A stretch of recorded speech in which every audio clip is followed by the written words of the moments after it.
Hello and buongiorno and welcome to Turin, which turns out to be quite a nice place. Why have I never been here before? Anyway, today we're talking about high-speed rooftop circuits. Now, admittedly, if you're less than 100 years old, you may not remember that we ever built high-speed rooftop circuits. But we did. And the first and most famous one was built right here in Turin. And then Belgium built one, and then Argentina built one, and then that was it. All three of them were constructed in the 1920s on top of car factories, which means they were really designed for testing cars, but they were also used for racing. And I have some questions. Like, why would you put any sort of high-speed track there? And that's why we've just taken a short ride on the metro, and I'm standing outside an Italian shopping centre. Welcome to the legendary Lingotto.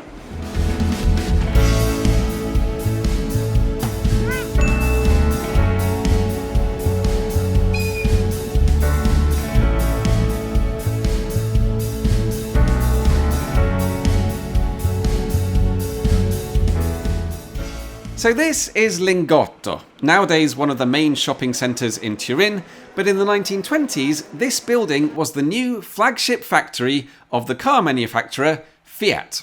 In fact, in Italian, Fiat is an acronym that literally means Italian Car Factory Turin.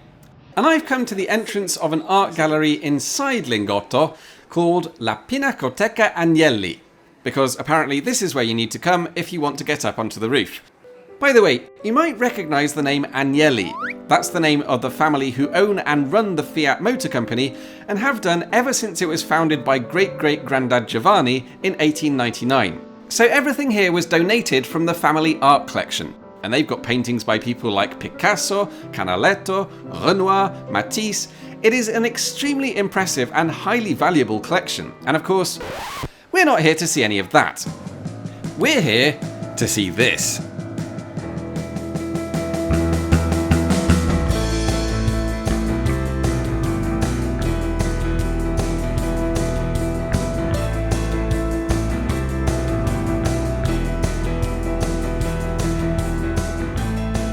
This is the legendary Lingotto rooftop circuit, the world's first ever high-speed factory rooftop test track, and now the only surviving one. And yes, it is still a functioning test track.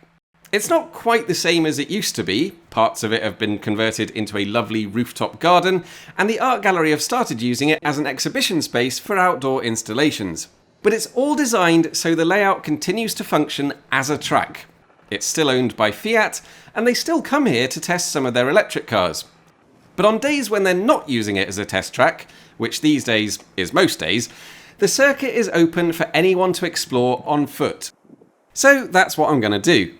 But while I'm doing that, and potentially breaking the record for the slowest ever lap of the circuit, who on earth thought it was a good idea to put a test track on the 5th floor of a factory?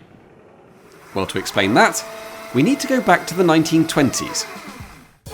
When Giovanni Agnelli ordered the construction of Lingotto, it was because Fiat had already outgrown their first factory just up the road.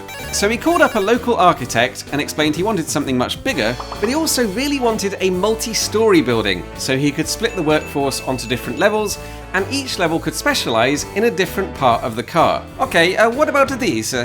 Oh, that's champion, that. Agnelli's dream was to create a single line of production flowing directly from one level to the next. He'd already seen how well this could work at the Ford assembly line in Detroit, but while Ford went from top to bottom, Fiat went from bottom to top. So the chassis would be built at ground level and then lifted up to the next level where they added the engine, and then on the next level they would add the gears, and so on and so upwards. At least, that was the theory.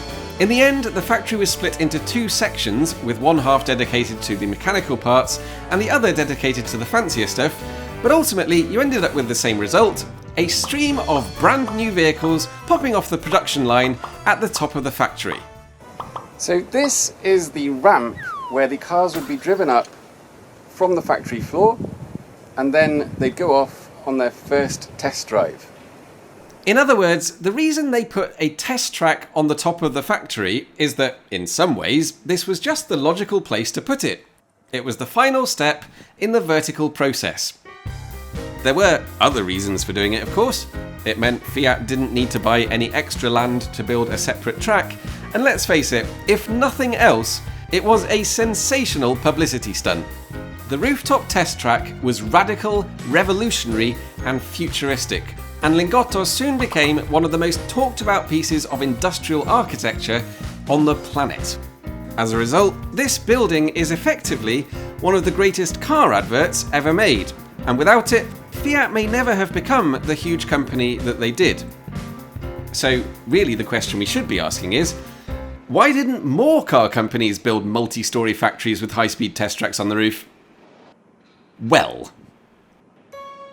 for a start, the lift system between the different levels was so inefficient they abandoned it almost immediately and instead added two enormous and iconic ramps, one at each end of the factory.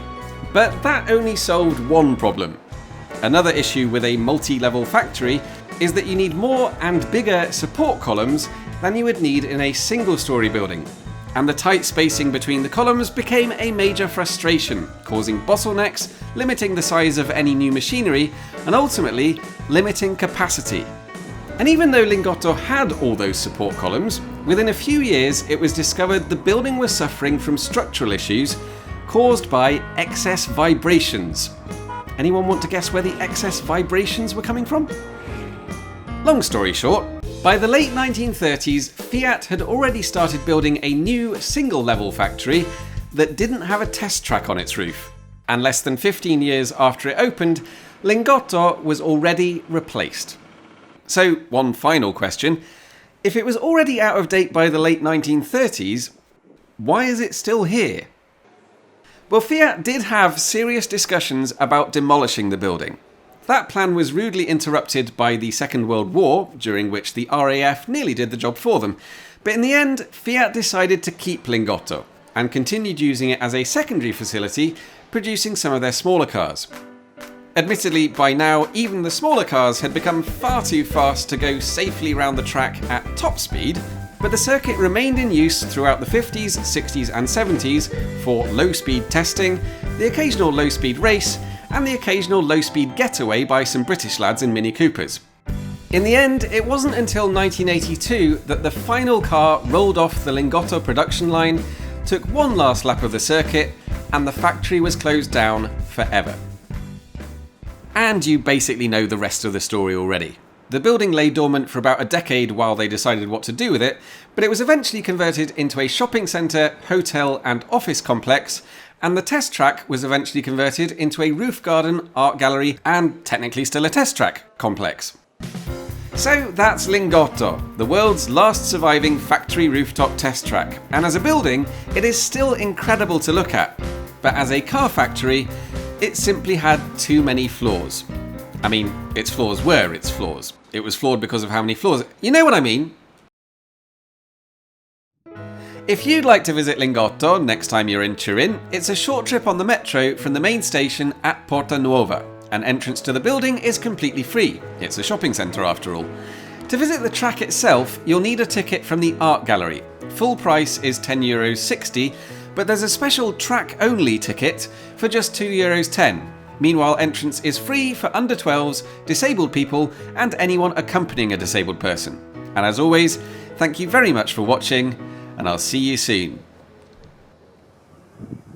I mean, you've got to be tempted, haven't you? When the gallery closes at the end of the day.